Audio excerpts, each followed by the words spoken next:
Welcome back to Fold in the Cheese. It's your boy K-Troll on the mic. And the first week of NFL action is behind us. We have learned a lot. We're going to chat about all of it. Woo! I'm joined by Ethan Gelfand. What's happening? I don't know if we actually did learn a lot, though. I feel like we've noticed things, but I don't know how much we actually learned. Well, it's always tough to tell, Yeah. First week what you truly learn versus what we're going to overreact to today, which we're absolutely going to do. Oh, I love no, we're definitely going to overreact, ready to drop half my team. I think Josh Allen's going to be on the waiver wire at some point pretty soon. So I get it. Let's go. I get it. Let's start things off with Thursday night, the Thursday night thriller between the Lions and the Chiefs. We were pumped about this. I'm so excited. I'm so excited. You lost your voice already. I get choked up thinking about it. We were pumped about this game. The Lions came out and played well. What were your takeaways from that one?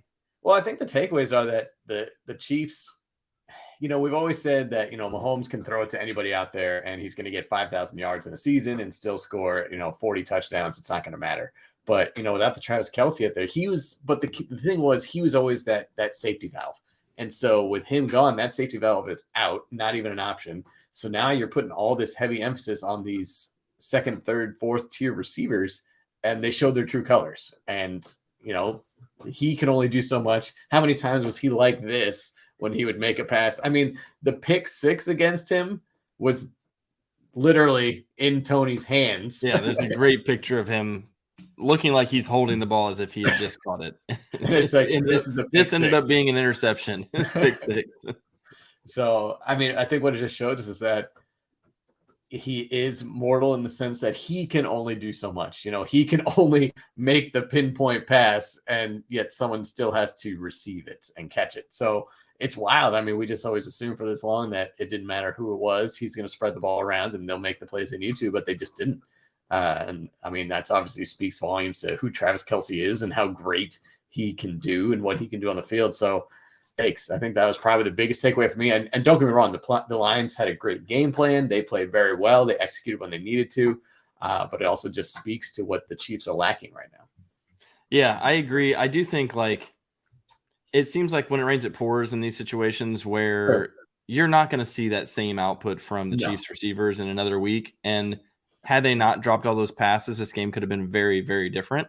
Yeah. Including the Chiefs could have won by 10 points or something, without a pick 6. And then all of a sudden, several key third down passes were catchable that were not caught. So that's the NFL. It does happen occasionally. It's not usually piled on like that, but when it does, it's just kind of like, what are you supposed to do? What are you supposed to do? Well, you're not going to see it again because these receivers are going to be looking for a job. They should be. They freaking Kadarius Toney and Sky Moore should be off the team. I'll tell you what. So the Lions were up 21-20, and then when they were driving, but they stalled and gave the ball back to the Chiefs with 2:45 left. I'm like, classic Lions, here we go. They had a chance to maybe put it a little further away, but they couldn't. And then they're giving the ball back to the quarterback, the best quarterback in the league, with 2 minutes and 45 seconds. He's used to having 40 seconds. Right. An additional. He's done it with 13 seconds before. This is plenty of time. I have basically an entire game to score 3 points. Kind of had that feeling, but this is a different Lions team. Obviously, this was a different look Chiefs team. And I mean, the Lions made the plays when they needed to, and it was awesome to see. So I hope they're for real. They're a fun team to watch. Obviously, they got an exciting coaching staff and Dan Campbell. I mean, okay, so fantasy impact. What is your take, real quick, on David Montgomery and Jahmyr Gibbs? I was just going to ask you the same exact thing. I don't want to steal on one game this week, and I do want to keep it fantasy, but I totally agree. It's a good one, though. I think that the Lions went into this game with a game plan to try and control the clock and control the ball as much as they could. David Montgomery is a good between the tackles runner. He's a thumper. He can handle the workload. You've got this rookie. Gibbs looked much better than Montgomery in limited action. But I do think that over time that split's going to start to favor Gibbs more, at least until it gets to 50-50, if not slightly in Gibbs' favor. Sure. But I do think Montgomery's not going away. I just think he served his purpose in this game. That's my takeaway. Yeah, I mean, it's also opening game against the defending champs. You want to go with the I don't want to call him a savvy vet at this point, but the safer bet in Dave Montgomery. You know what you're going to get out of him. It's not flashy, but it's effective. He'll move the chains when he needs to. And I think they even said coming into the game that they're not just going to hand over the keys to Gibbs right away. They're going to ease him into it, which I think is a smart move. Unfortunately, for fantasy owners who are taking Gibbs in the 3rd and the 4th round, that's not what you want to see out of potentially your RB1 or RB2. But I think you just got to be patient with him. He will get the touches. I mean, he's clearly got the talent, especially receiving balls at the backfield. But for now, I mean, it's not like either one of them at this point right now is an RB1. Jahmyr Gibbs, I think, is still an RB2 with Dave Montgomery as a potential flex. I was pissed on Thursday night because of my neighborhood league.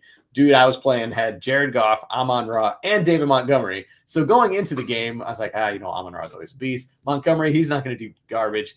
And then friggin', of course, Montgomery scores a touchdown. I'm like, you've got to be kidding me. Yeah. So you go into an early rut and you're like, oh, great. I got to dig my way out of this thing. I hate early ruts. I was down, I don't know, like 40-0. I'm like, this is great. But so I'm going to skip ahead to Monday night because I think we got a similar question with the Jets backfield. Obviously, the Aaron Rodgers Achilles injury is devastating and is going to have really nasty impacts on the entire Jets team, unfortunately, especially the receivers. But tell me what you saw from the backfield between Dalvin Cook and Breece Hall and how you think that's going to play out as the year goes on. Well, especially the fact that Breece Hall was questionable coming into the game. We're unsure what you were going to see out of him, how many touches, and then he busts off an 83-yard run. Didn't see that. Which, by the way, how does he not score that? Like, I don't know that I've ever seen an 83-yard run not get housed. It just ran out of gas. Well, the best part is the team didn't even score off that. Like they got field goal, but they didn't get a touchdown. That is awesome. I mean, if you're a Breece Hall owner, that's incredibly encouraging because it's not like they then went away from him. He ended up with, I think, over 120 or 130 yards. And Dalvin Cook still got his. I think he got, 50, 60 yards. I mean, it's promise. If you're a Breece Hall owner, you're happy just because you saw they stuck with him. Sure, Dalvin Cook still got some of his carries, but they want Breece Hall to be the focal point, and especially now of this running attack and potentially this offense. So if you're Breece Hall owners, especially because let's be honest, you didn't get Breece Hall until 5th or 6th round, and 4th or 5th, yeah. You're probably happy with that production, and so I think again, I'd be happy as a Breece Hall owner right now. Here's the only problem with it though, is he only had I think 10 touches, and so I know that's going to go up over the season, throughout the season, and I think second half of the year he's going to be a monster. I think that's sort of the common consensus, but in the meantime, if he's looking at 10 or 12 touches, what if those had gone for 40 yards instead of 120? Then all of a sudden it's a very different game for you. And you're thinking, I got 4 to 6 points out of Breece Hall.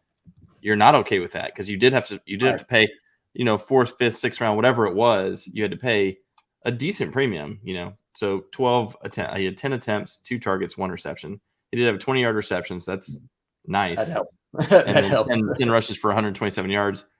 Obviously monster, but what if it was 10 for 40 and 1 catch for 8? Then you're looking at 5.8 points in a full PPR. How are you feeling right now? True. I mean, as I said, with game 1 expectations of not even sure how much he's going to play, if he does, I think that's a good sign that he did get the amount of touches he did and the production he had. So I'm just saying it's a what's the word? What's the phrase? Like a stilted optimism or a hesitant optimism. Stilted, I think, is a little too big of a word. That's wow. Look at you go. Okay, well, I'm gonna put you on the spot then because I've got Breece Hall in one of my leagues. It's a full PPR, and I want to run a couple of names by you to see which one you'd rather be starting this week. All right, blind resumes, but we're gonna tell you the names. But you're gonna get the names. Not so blind, maybe deaf. We know these guys. Okay, so I've got Tony Pollard in this league. Obviously, he's a start. He's such a monster. I love him.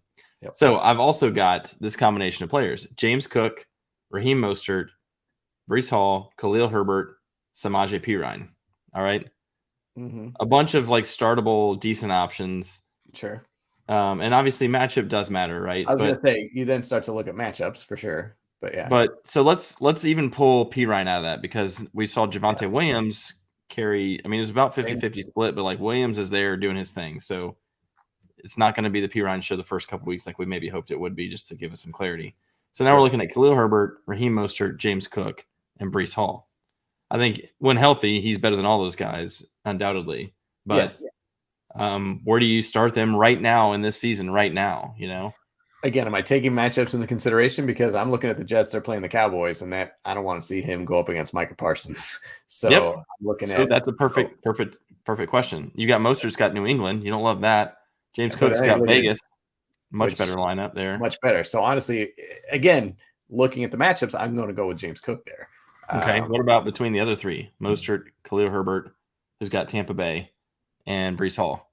Khalil Herbert, man, I'm just not sure. I'm not very high on Khalil Herbert, especially just we got Justin Fields going to be running the running back as quarterback. So I feel like Herbert's going to be very, very hit or miss this season, and so I can't necessarily risk that. So I would go Cook, Mostert, excuse me, and then Herbert. Okay. So do it. Lock it in. But what about Hall? Oh, I'm sorry. I thought you were taking him out of the equation. You said the other three. I would definitely put him above Herbert. And just Mostert is the one you're thinking. Yeah, that's the only other one. Just, I mean, based on talent alone. Don't get me wrong. I know Mostert's your boy. I can't quit him. But so that's a toss up again, just based on how dominant that Dow boy D is. So that Dow boys. Them Dow. How about them Dow boys? Dow boy Callus Dow boys. Okay, so that's an issue that I think a lot of people are going to be facing. Is like, what do you do with these guys? Do you start them right away? Do you wait? Obviously, I think you've got a great player, and he's going to be money. And maybe he keeps doing what he's doing. Like maybe he's just going to beast out, and they're going to give him limited reps, and he just crushes. Matchups will matter, but Buffalo's I wouldn't have thought it's a great matchup either. But right. Well, hey, let's stick in Monday night because, as you know, in our league, I was down by 32 points going into Monday night's game, and I had Josh Allen and Stephon Diggs still left to play. So I didn't feel confident, but I didn't feel despondent. I was like, okay, this is definitely doable. Great. End of the first half, I'm now only down by 2 points. And I'm thinking, Stephon Diggs came out and played. Yeah. This is done. I've got this in the bag. So I actually stopped watching the game for a little bit, just took a little break. I was like, okay, I'm good. I'm good. I come back to the fourth quarter. I'm somehow down 7 points now. And what? How am I going backwards? Because Josh Allen just keeps giving the ball away. Into the final drive of the game, I'm down 5. Like he's getting me negative points. I was so close, and now I'm losing points. I'm losing more. We get -2 for interceptions and fumbles. So yes, and so thank God on the final drive he hits Stephon Diggs for a couple, decent gains. So I end up winning, barely. So, I mean, overreaction. Do I need to start looking for?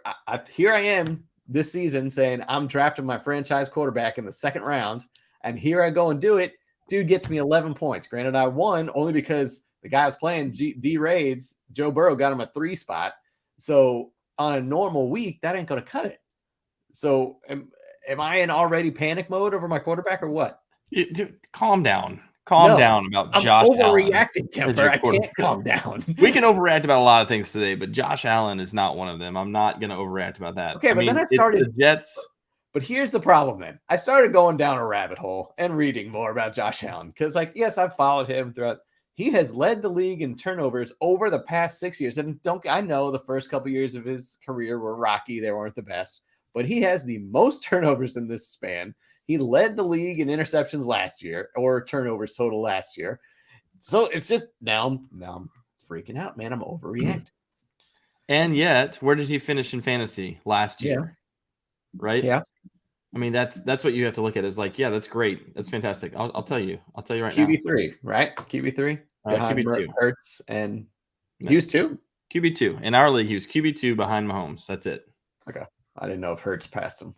Not even close. 50 points ahead. Oh, wow. Okay. We get 6 points per passing touchdown in this league, so that does make a difference. But either way, second or third, all right? So I don't care about his turnovers in general. It's a little bit of Jameis Winston out there where you're kind of like, listen, he's going to have 3 picks, but he's also going to throw for 350 and 4 touchdowns, so I don't really care. Right. He's not quite that, obviously. He does run a lot more than Jameis, and he also is not quite the turnover machine. And it's part of his game. I mean, he's been that way since he came into the league. I mean, he was obviously much worse then, but no, he's gonna be fine. He's gonna be fine. It's the Jets. It's a killer defense. That's true. It was hyped up Monday night, Aaron Rodgers game. Like it was so hyped. It was in MetLife. Like it was hyped. All right. Of course, he's got to play them again. He's got to play the Patriots twice and all that. I mean, he's got some tough. They're gonna have tough matchups, but that's always the case for him. He'll be fine. Speaking of quarterbacks, how was yours this week? So I ended up with Sam Howell. I started Sam Howell this week, and he got me like 18 points or something. Not bad. Better than Josh Allen. Yeah, better than Josh Allen. It was fine. You know, I had Anthony Richardson on my bench. I almost started him. He would have gotten me 23. That would have been the play. I had Kenny Pickett as an emergency, and I just dumped him. So, I think he'll be fine, but he's got another couple tough matchups here. So I'm not going to worry about him yet. But yeah, so I started Sam Howell, not as good as I hoped. You know, I thought against Arizona, they're going to crush. Yeah. And he's just going to light it up. He's got McLaurin and John Dotson. They did not crush. They did not look good. He did not look good. He did run in a touchdown, thankfully, and he threw for one. So that kind of salvaged my day, but it was not impressive. Right. I've got hope that he can bounce back, but truthfully, and I've said this a lot, this is not a new reaction. I don't know that he's an NFL quarterback. I just have never had faith in that. I think he's a great college quarterback. Did not have faith that he'd be a good NFL quarterback. Maybe I'm wrong, and maybe he's going to turn around and be great. For my fantasy team, I hope so. For my personally, I don't, because I don't freaking like the guy. But I met him personally. He was playing with me in the backyard, and I'm sure he's lovely. I'm sure he's a very nice young man. But is Matt Ryan still in your backyard? Yeah, he and Drew Brees are out there tossing the rock right now. Okay. Amon Ra just stopped by as well. No, so I'm probably going to start Anthony Richardson, assuming his knee is healthy. I'm probably going to start him going forward, and I think he's going to be exactly what I hoped he'd be, which is like a really solid, high floor rushing guy that is actually maybe a better passer than we all thought offseason he was going to be. And that would be what a steal that would be in the draft. It was like the freaking 12th round or some shit when I got him. It was just so funny to see you slide down the quarterback line. It was awful. It was terrible. It was awful. So let me tell you about my quarterback woes, because I went up against the team that drafted the exact team I was expecting to draft, okay? Blake, one spot behind me, ended up getting a lot of the players that I had mock drafted whenever I was drafting from the 5 spot. Again, Austin Eckler fell to me unexpectedly, so I had to take him. And I'm glad I did. He got 27 points. That was great. Game. How about him having over 100 rushing yards, which he never does? Yeah, crushing it. He crushed it. They both looked really good, by the way. Josh Kelly's another one. Josh Kelly, who I picked up. Overreaction, Josh Kelly. Yeah, I picked him up on the waivers. Continue your woes. Yeah, he might be a thing. That might be a real thing, especially if Eckler's banged up with his ankle. So anyway, I'm going up against Tyreek Hill, who was the 6th pick, which I really was thinking about at 5. Of course, he had an absolute monster game.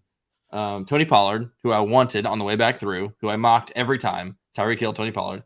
And then quarterback, when I let it slip, I was thinking, it's okay, I'll grab Tua. Nope, Blake grabbed him too. Snaked me on that. So I had to go up against those 3, and combined, they scored about as many points as my whole team. They had about 100 points combined, over 100 points actually. Well, when he had 80 points from Tua and Tyreek Hill. I'm just like, unbelievable. I lost by 26.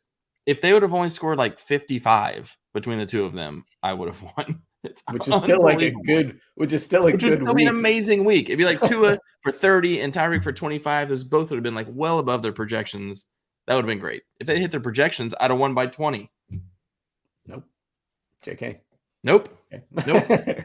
See that? And again, but okay, so real quick, I feel like week 1 in general, this fantasy week was just down for everybody, except for, there were some exceptions to that rule, obviously with Tua and Tyreek. Trying to think of some. Brandon Ayuk had a big game. Yep. But other than that, defense. I feel like it was a pretty brutal fantasy week. Obviously we talked about Joe Burrow, 3 points with that Jamar Chase line go. T. Higgins, 8 targets, 0 receptions. So 0 points. So you didn't talk about that. Blake had T. Higgins, got him a donut. That's true. He didn't need him. Didn't need him, which is true. I mean, obviously, like a Josh Allen, 11 points. I mean, obviously, the entire Giants offense, not that you had that many Giants on your team, but Darren Waller, nothing. Saquon was brutal. I mean, I don't know. J.K. Dobbins going down for the year. So I just feel like it was a brutal. Obviously, anybody on the Falcons, ask Arthur Smith. He says, I don't care. But once again, he has another quote about fantasy owners. The fact that Drake London, who people thought was going to be really kind of a steal this year, 0 catches. So, yeah, it was just a funky fantasy week. It was a low output fantasy week. Very low output. And I think some of that's like, Some of that is probably attributable to them only having 3 preseason games, and therefore a lot of teams don't even play their starters at all during the preseason. Right. And so you get this. It's kind of like they're kicking off a lot of rust here. Like it's not a great looking product. The defensive players get more playing time in the preseason, and I think it's easier for them to be ready to go. The offense just like the rhythm's not there. They're not gelling. They're not connecting on the passes, the run blocking schemes, and all that. I mean, I don't think they're as ready to start cold as a defense is.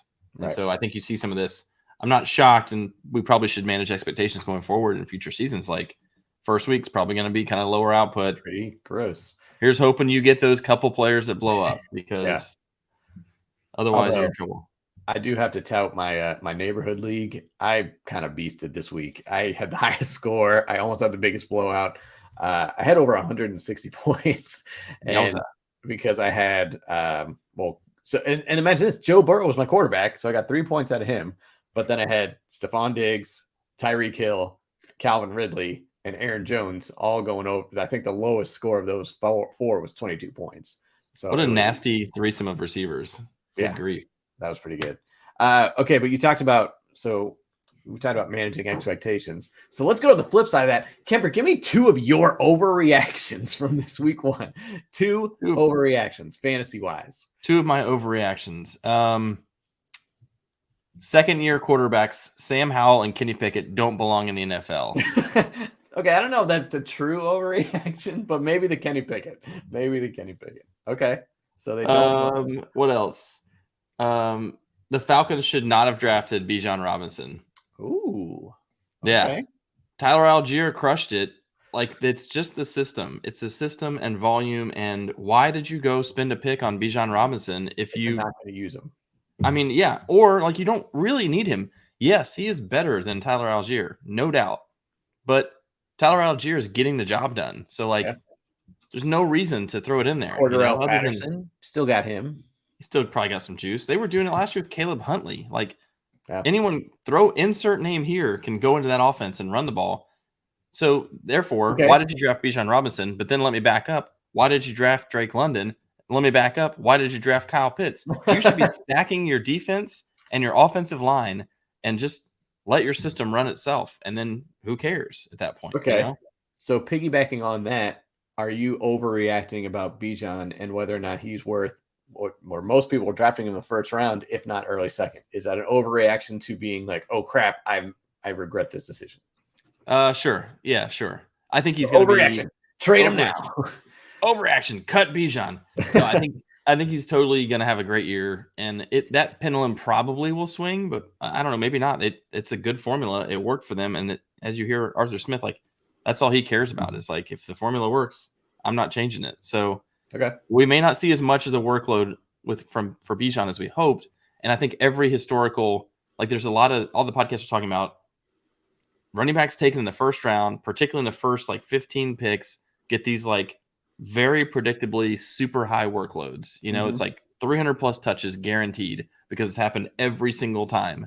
And then you see this and you're kind of like, what if it doesn't? What if he's like a 15 touch a game guy and he's a freak, but they just don't need to hammer with him. They hammer with Algier, and this guy's like Jahmyr Gibbs in Montgomery. It's kind of like that where it's like, maybe it's a complimentary role and you're like, he's the better player, but not for what they need at the time. I don't know. Overreaction. Bijan, RB3, max. All right. So I'm going to give you a couple of mine. I'll give you 2. Overreaction number 1. Matt Stafford is worth a fantasy start. Matt Stafford. I mean, how about those Rams receivers, man? That's what I'm saying. It's it's showing once again. Obviously last year was just kind of an anomaly. We don't know what the extent of his elbow injury was. Obviously he only played 7-8 games max, I think. And then Cooper Kupp goes down. So their offense was in shambles. Although Baker stud second half for the Rams, but it was a revenge game for Baker. It was a revenge game. I don't know. I just feel like overreaction that Stafford is showing that he's still got some juice left and he can spread the ball out. Maybe it's this last year's Chief offense where it's like you don't need that big name receiver. You can still spread it around. Maybe no one receiver is going to get over 100 yards, but if you get 4 guys getting 60 to 70 yards, I mean, it works. And they're playing a good Seahawks team, or at least maybe an overachieving Seahawks team from last year. But I mean, Stafford was one of 5 quarterbacks, only 5 to go over 300 yards. So guarantee you he's a big pickup this week and might be worth a start. You asked me yesterday if I could name the other 4. It took me about 7 guesses, but I did get there. You did. And it was shocking. It was Derek Carr. It was Tua, obviously. Stafford. Yep. You like that? You like that? Yeah, Kirk Cousins, and was it Bake Show as well? No, it was Mac Jones, the P Mac Jones, that's right, Mac Jones.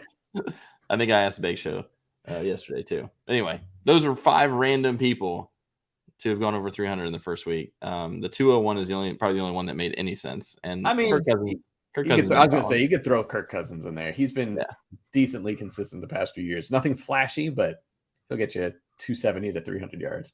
So yeah, Matt Stafford, man, worth the potential start. The worth a start. Fine. What's the other one?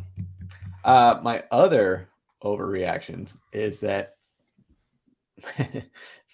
my other overreaction is that T. Higgins is going to be a non-factor this year. Wow. Overreaction. The Bengals going freaking off next week against the Ravens. What next week he's going to get 200 yards, 3 touchdowns, and just write a note to me, say receipts. Because we know he's a frequent listener. I just think it's kind of a difficult situation for him. One, off-season wise, obviously Joe Burrow gets this huge, massive, richest deal in history. His rookie deal is coming up. He does not have a deal yet. So he's playing with that in the back of his mind. I just feel like when that happens, you see it so often where they have an off year because that's just the drama going on in the background. And I don't know, maybe there's just, obviously Joe is the richest man in NFL history now. Jamar Chase is his guy. I don't know. I just feel like T. Higgins is going to take a step back this year. You also see the Josh Jacobs story where he's playing for that contract and he becomes a top 3 player. Yes, but then what happens to Josh Jacobs? He plays the best year and he gets a 1-year franchise tag. He's a running back, but true. And that's the thing. Yeah, I mean, maybe you're playing for the franchise tag. That's got to be in your mind too. I don't know how much the contract stuff really bothers the players. I mean, I don't know if it's and to that point, it may not be much of a motivator either. I don't know. I really don't know about that dynamic. My gut, and because they're making so much money anyway, my gut tells me they're just out there to play football and let their agents worry about that stuff and make sure they get paid and whatever. If it becomes like a bloody, public, nasty affair, then it makes Jonathan a lot more sense.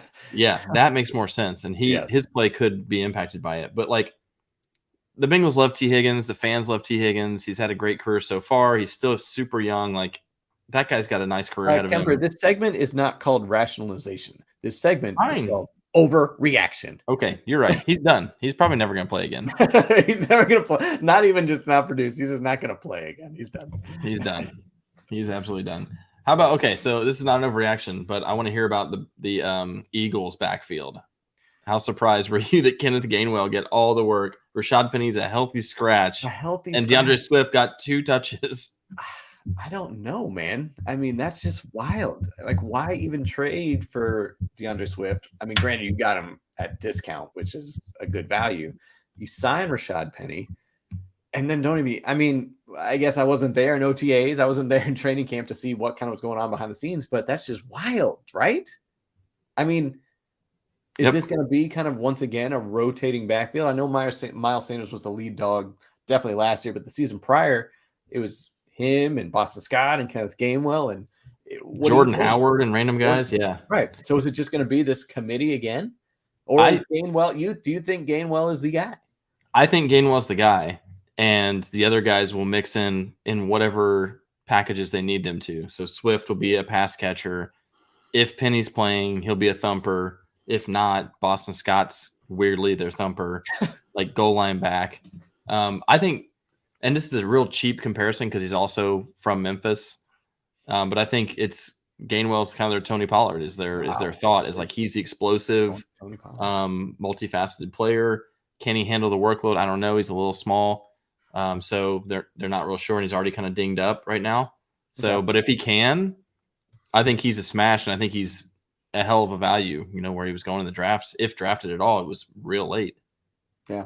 True. It's just I'm just wild. thankful I took him in our dynasty league because I had DeAndre Swift, and I was like, I'm just going to get Gainwell partially as insurance, but partially because you could already hear some noise in the offseason about like Gainwell's the guy who's getting a lot of work because he's the only one who's held over from last year, and I'm kind of like, well, and I he's don't know still what that young, means. and he's proven he can handle some stuff. So I mean, that's a great pickup in dynasty for sure. And heck, it's going to potentially even for normal leagues now too. I know. I'm going to start him in some of my other leagues this week and just expect that he's their lead dog. Right? It's worth it. And maybe I'll be totally wrong, and maybe they'll be like, nope, it's Swift this week, and they just rotate him around. I don't know, but fair. I think it's his job to lose. Okay, before we end, who did you pick up on waivers this week?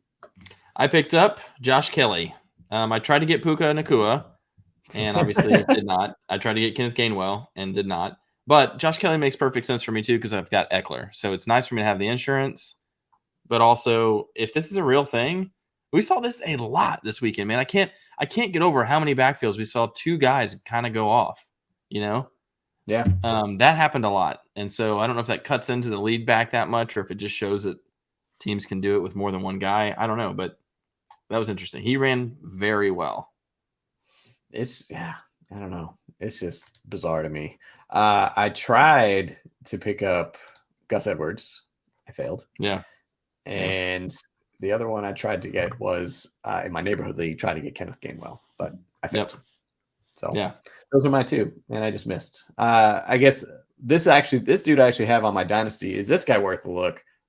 As we are getting ready to go here, Kyron Williams of the Rams. Another weird backfield where you thought it was one thing. So Cam Akers did get 22 carries, but he only got 29 yards. 29 yards. And a touchdown, thank God. But 29 yards, yeah. So Kyron Williams was catching buzz last year. I don't know if you remember this preseason. I remember Adam Schefter actually made some bold prediction that he was going to be the number one back for the Rams, and he ended up getting injured at the beginning of the season and could never totally work his way back in. Right. But I don't know, man. I could see him taking over that backfield too.